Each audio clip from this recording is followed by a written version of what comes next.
प्यारे साथियों, आज हम देखेंगे कि क्या नबी एक सेक्सुअली परवर्ट या बेहुदा आदमी थे। और फिर दूसरा हम ये देखेंगे कि नबी के कपड़ों पे जो सीमन के या मनी के जो दाग होते थे उसकी क्या पॉसिबल वजूहात हो सकती हैं।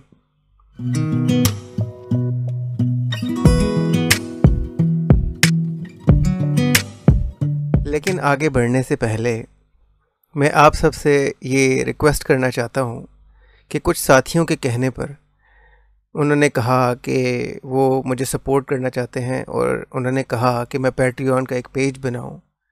तो उनके कहने पर मैंने पैट्रियन का एक पेज सेटअप कर लिया है। अगर आप पसंद करते हैं मेरे कंटेंट को, मेरी वीडियोस को, तो आप मुझे वहाँ पर अगर सपोर्ट करना चाहें तो कर सकते हैं। वो फेसलेस टॉक्स के नाम से ही मैंने एक पेज बना दिया है। चलिए अब वीडियो की तरफ आगे बढ़ते हैं। तो सबसे पहला क्वेश्चन तो ये है कि नबी परवर्ट थे कि नहीं थे। लेकिन इन दोनों क्वेश्चंस को, जो दो मैंने शुरू में बताए, इनको मैं एड्रेस करूँगा एक ही तरह की अहादीस बता के। उनसे हम फिर नतीजा अखज़ करेंगे कि क्या वो एक परवर्ट आदमी थे सेक्सुअली कि नहीं। और दूसरा ये कि उनकी जो कपड़ों पे सीमन के दाग होते थे, जो मनी के दाग होते थे, जो सेक्स के बाद डिस्चार्ज होता है उसके दाग होते थे, वो क्यों हुआ करते थे। हम पहले हदीस पढ़ते हैं कि उनके कपड़ों पे वो जो सीमन के या मनी के दाग होते थे उसके हवाले से अहादीस कौन सी हैं। अब ये पहली हदीस सही अल बुखारी की है। इसमें आयशा रज़ी अल्लाह ताला से रिवायत करते हैं हज़रत उमर बिन खालिद कि वो रसूल करीम के कपड़े से मनी को धो डालती थी और वो फिर फरमाती हैं कि मैं एक धब्बा या कई धब्बे देखती थी।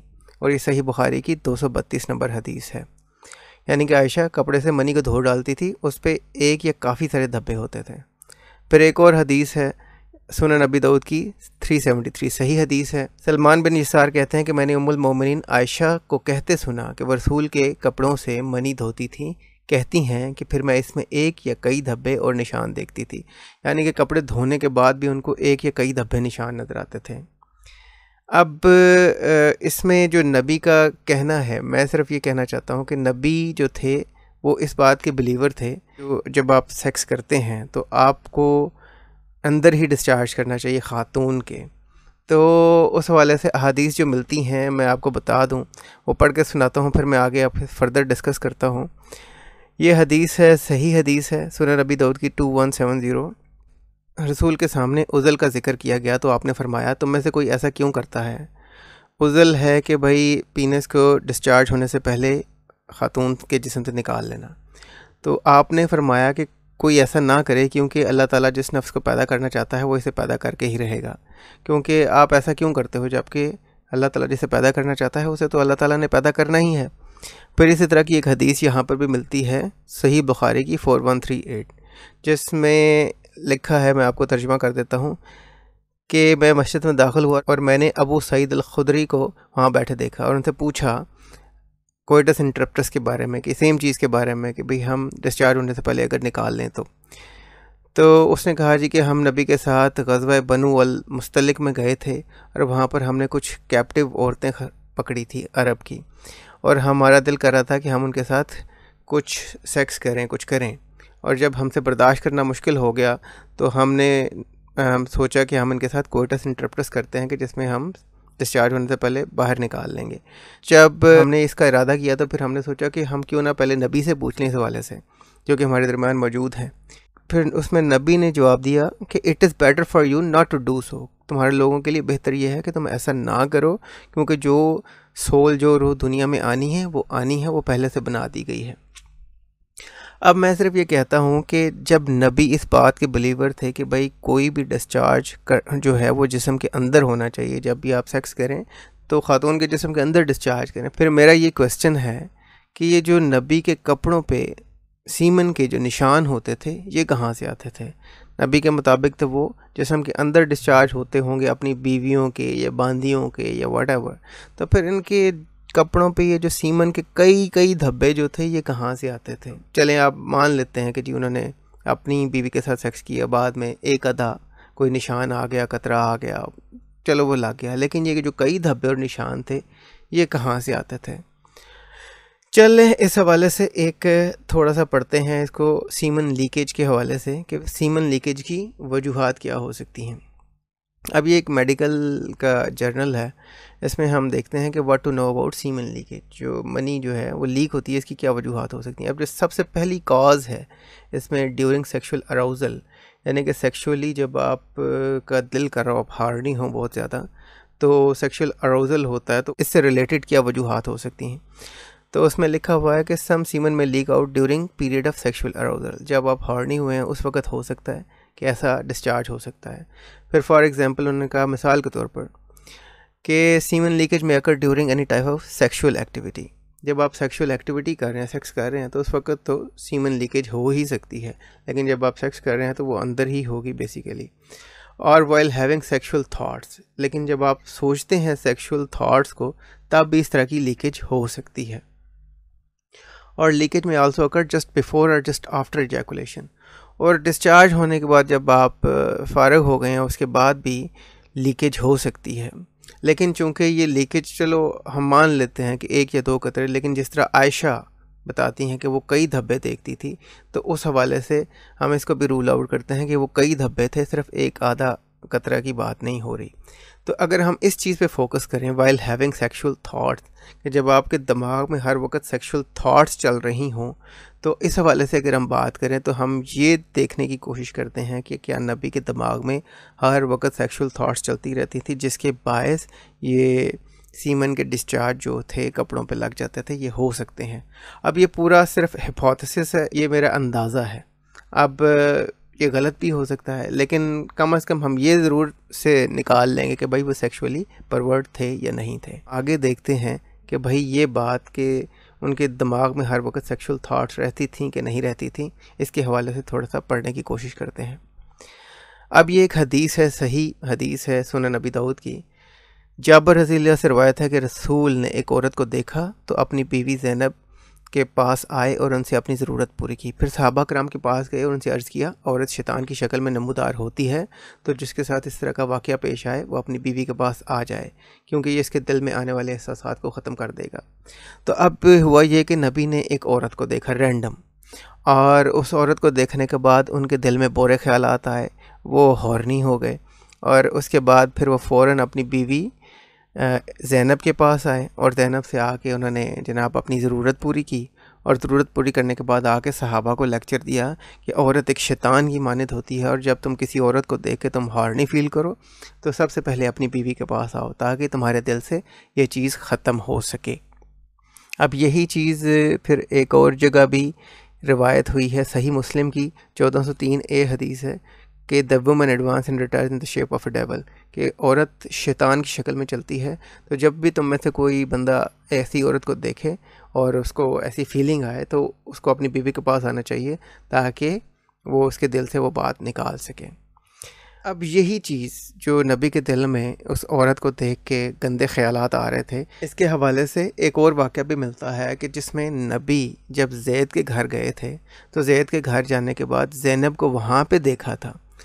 तो अब ज़ैनब को बीवी बनाने से पहले तो ज़ैनब को जब वहाँ पे देखा था, ज़ैनब के जिस्म पे कपड़े ज़रा कम थे, तो ज़ैनब को देख के इनके दिल में जो गंदे ख्यालात आए थे अल्लाह ने वो कुरान में मेंशन कर दिया। और कुरान में जो आयत आई तो हुआ ये कि पहले ज़ैद नबी के पास आया तो नबी ने कहा कि keep your wife and fear Allah. ये है कुरान की 33 सूरह की 37 आयत। तो keep your wife and fear Allah, अपनी वाइफ को रखो और अल्लाह से डरो। फिर अल्लाह ताला कहता है कि you were at the time keeping hidden in your heart that which Allah intended to reveal, कि तुम अपने दिल में वो कुछ छुपा रहे थे नबी जो अल्लाह ताला सबको दिखाना चाहता था। तुम यू वर फियरिंग पीपल, तुम लोगों से डर रहे थे, जबकि where Allah the greater right, जबकि अल्लाह से तुम्हें डरना चाहिए। तो अल्लाह ने यहाँ पे कह दिया कि भाई ए नबी, जो तुम अपने दिल में जो गंदी ख्यालात छुपा रहे थे हम वो सबको दिखाना चाहते हैं, और तुम्हें लोगों से नहीं डरना चाहिए, तुम्हें अल्लाह से डरना चाहिए। तो ये ज़ैद की जो बीवी को देखने के बाद नबी के दिल में जो गंदी गंदी बातें आई थी उनके हवाले से अल्लाह ताला ने कुरान में आयत उतार दी और बता दिया कि नबी के दिल में ऐसे ख्यालात आते थे। अच्छा, फिर मैं एक आपको बता दूं, इब्ने हशाम जो अर्ली बायोग्राफ़र थे नबी के, उसने अपना एक वाक़या कोट किया है। ये पेज नंबर 311 है, ये ट्रांसलेटेड बुक है गुलम की। तो इसमें है कि इन द रिवाया ऑफ यूनस की रिवायतों में है, I recorded that the apostle saw her, कि नबी ने उसे देखा उम्मे फ़ज़ल को, when she was a baby crawling before him, जबकि वो छोटी थी और रेंग रही थी, वो पूरी तरह अपने कदमों पे चल भी नहीं सकती थी। एंड सेड, और नबी ने कहा, इफ़ शी ग्रोज अप, अगर वो जवान होती है, and I am still alive, और मैं ज़िंदा हुआ, आई विल मैरी हर, तो मैं इसे शादी कर लूँगा। But he died before she grew up, लेकिन उसके जवान होने से पहले ही नबी साहब की वफ़ात हो गई। अब ये पेज नंबर 311 है, और ये इब्ने इसहाक की तर्जुमा शुदा किताब है बाय गुलम, इंग्लिश में अवेलेबल है, आप ये देख सकते हैं। अच्छा, फिर ये छोटी बच्ची के हवाले से नबी के दिल में देख के ये ख़यालात आ रहे हैं कि मैं इससे शादी कर लेता अगर ये जवान हो जाती, मेरे ज़िंदा होते, लेकिन नबी साहब की वफ़ात हो गई। अब हम देखते हैं कि जब आयशा को देखा तो उसके हवाले से नबी के दिल में क्या ख़यालात आए। तो आयशा के हवाले से जो अहादीस मिलती हैं, सही बुखारी की 5078, और दूसरी भी एक हदीस है जो 3895। इसमें नबी ने कहा है कि जी आयशा, तुम मुझे ख्वाब में दिखाई गई कि एक बंदा आया है और उसने मुझे कहा है कि ये तुम्हारी बीवी है। तो अब ये बंदा जो है नबी पाक, ये आयशा को अपनी बीवी के तौर पे अपने ख्वाब में देख रहा है कि भाई ये मेरी बीवी है, इतनी छोटी सी बच्ची के हवाले से। अब जो ख्वाब हैं, ख्वाब इंसान को क्यों आते हैं, इसके हवाले से हम थोड़ी सी साइकोलॉजी पढ़ लेते हैं और थोड़ा सा ये भी देख लेते हैं कि मुफ्ती साहब ने इस हवाले से क्या फरमाया है। बड़ा मशहूर साइकोलॉजिस्ट गुज़रा है सिगमंड फ्राइड, उसने कहा है कि व्हाट डू ड्रीम्स मीन, ख्वाबों का मतलब क्या होता है। तो उसने कहा है कि dreams are window into our subconscious, कि जो ख्वाब हैं वो हमारे तहत शऊर में एक झलकी हैं, तहत शऊर की, हम तहत शऊर रिवील होता है उस बंदे का। तो उसमें एक अनकॉन्शियस डिज़ायर्स हो सकती हैं, ऐसी ख्वाहिशें जो अनकॉन्शियस हों, जो आपके दिल में हों, थॉट्स हो सकती हैं, आपके ख्यालात हो सकते हैं, या मोटिवेशन जिस चीज़ के लिए आप एम्बिशियस हैं, वो चीज़ें ख्वाबों की शक्ल में आ सकती हैं। फिर फ्राइड ने कहा, dreams were a way for people to satisfy urges and desires that were not acceptable to society. अब फ्राइड ने कहा कि जो ख्वाब हैं वो ऐसी ख्वाहिशें हैं जो सोसाइटी की वजह से पूरी होने से रह जाती हैं, उनके हवाले से लोग ख्वाबों में वो ख्वाहिशें अपनी पूरी करते हैं। अच्छा, ये तो उन्होंने कह दिया जी कि भाई जो ऐसी ख्वाहिशें जो लोगों के डर से आप पूरी नहीं कर सकते, वो आपको ख्वाबों में नज़र आती हैं। अब इसी चीज़ को अगर हम एक मुफ्ती साहब से सुने तो वो भी सुन लेते हैं। अब ये एक फ़तवा है जिसमें एक बड़ी इम्पॉर्टेंट बात डिस्कस हुई हुई है, जिस पे एक सेपरेट वीडियो बन सकती है, लेकिन फ़िलहाल हम इस पॉइंट पे गौर करेंगे जो हम डिस्कस कर रहे हैं। इसमें बंदे ने ये पूछा है, लड़के ने, उसने कहा है जी कि मेरी उम्र 16 साल है और मैं चूँकि मुसलमान हूँ, मैं दूसरी औरतों की तरफ नहीं देखता, और मेरे सिर्फ पर्दे के बगैर अपनी बहन को देखता हूँ जो घर में है और जवान है। उस वजह से ये होता है कि रात को मुझे अपनी बहन के हवाले से गंदे ख़यालात आते हैं। तो कहता है मैंने उसके हवाले से ये हल निकाला है कि मैं टीवी की जो एक्ट्रेसेस हैं उनको देखता हूँ टीवी पे, और फिर उनको देख के मैं मास्टरबेट कर लेता हूँ। तो इससे मुझे ये है कि मेरी बहन के मतलब ख़यालात आने बंद हो जाएंगे। तो इसके हवाले से उसने मुफ्ती साहब से पूछा कि भाई आपका क्या ख्याल है, ये ठीक है कि गलत है। अब मुफ्ती साहब क्या कह रहे हैं, You should understand that looking at your sister with desire is emphatically forbidden. अपनी बहन को किसी गंदी ख्वाहिश के साथ देखना चूँकि मना है, तो in addition to being forbidden, मना होने के अलावा, it has a strong connection to what you see in your dream. इसका ताल्लुक इस बात से भी है कि तुम अपने ख्वाब में क्या देखते हो. It is well known that some of what is seen in dreams is the outcome of the thoughts that the person thinks when he is awake. कि ये बहुत जानी मानी बात है कि बंदा ख्वाब में जो कुछ देखता है वो उन्हीं थॉट्स का नतीजा होती हैं कि जब वो बंदा जाग रहा होता है और उस वक्त सोच रहा होता है. This means that looking at your sister, इसका मतलब है कि अपनी बहन को देखते हुए या किसी और औरत को देखते हुए इन हराम ways and thinking about sex before going to sleep may lead to seeing that in your dream. तो अपनी बहन के या किसी और औरत की तरफ देखते हुए सेक्स के बारे में सोचने की वजह से तुम्हें ऐसे ख्यालात आते हैं और ऐसे ड्रीम्स आते हैं। तो अगर हम इस मुफ्ती साहब की बात को मान लें कि भाई किसी औरत की तरफ सेक्सुअल वे में देखने की वजह से आपको ऐसे ख्वाब आ सकते हैं, और हम सेगमेंट फ्राइड की बात को मान लें कि ऐसी ख्वाहिशें जो सोसाइटी की वजह से पूरी नहीं हो पाती ख्वाबों में आती हैं, तो हम ये अज्यूम कर सकते हैं कि नबी साहब के जो ख्वाब में आयशा आया करती थी बचपन में, वो नबी साहब की इन्हीं ख्वाहिशों का नतीजा थी। अच्छा, अब नबी साहब को वेट ड्रीम या गंदे ख्वाब आते थे कि नहीं आते थे, इस हवाले से भी मतलब एक हिंट मिलता है कुछ अहादीस में। वो अहादीस हैं, सही बुखारी की 260 नंबर अहादीस है कि the prophet narrated by Maimuna भी नबी की बीवी थी। The prophet took the bath of जनाबा, सेक्सुअल रिलेशन और वेट ड्रीम। या नबी को गंदा ख्वाब आता था या सेक्सुअल रिलेशन की वजह से उनके जिस्म पे मतलब जब भी कोई ऐसा जनाबत हो जाती थी, गंदगी हो जाती थी, फिर उसके बाद वो शावर लेते थे, बाथ लेते थे। फिर इसी तरह ये दूसरी हदीस है जो सही बुखारी की 258 हदीस है, इसमें भी सेम ही बात लिखी गई है कि गंदे ख्वाब या सेक्सुअल रिलेशन की वजह से जब भी नबी गंदे हो जाते तब वो फिर शावर लेते थे।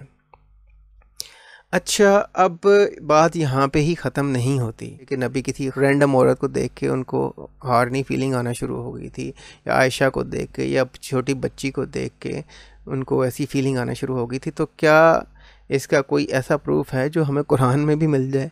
तो हम कुरान की एक आयत देखते हैं कि जिसमें नबी ने अपने आप को फेवर देने के लिए एक आयत भी ऐसी मंगवाई, जिसमें नबी ने कहा कि अगर कोई भी औरत अपने आप को मुझे देना चाहे तो वो दे सकती है।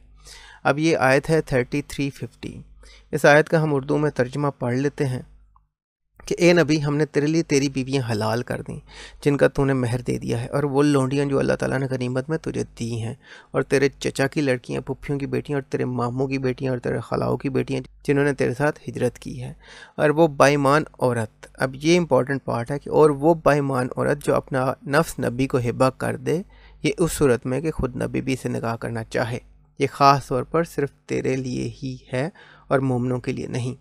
अब ये सिर्फ नबी के लिए कंसेशन आई है कि अगर कोई औरत, बाईमान औरत, अपना नफ्स नबी को हिबा करे, हिबा का मतलब है गिफ्ट कर दे, और वो उस सूरत में है कि नबी खुद भी उससे निकाह करना चाहें, तो ये सिर्फ नबी के लिए कंसेशन है कि कोई भी औरत अपने आप को नबी को दे सकती है, और ये बाकी मुसलमानों के लिए ये कंसेशन अवेलेबल नहीं है।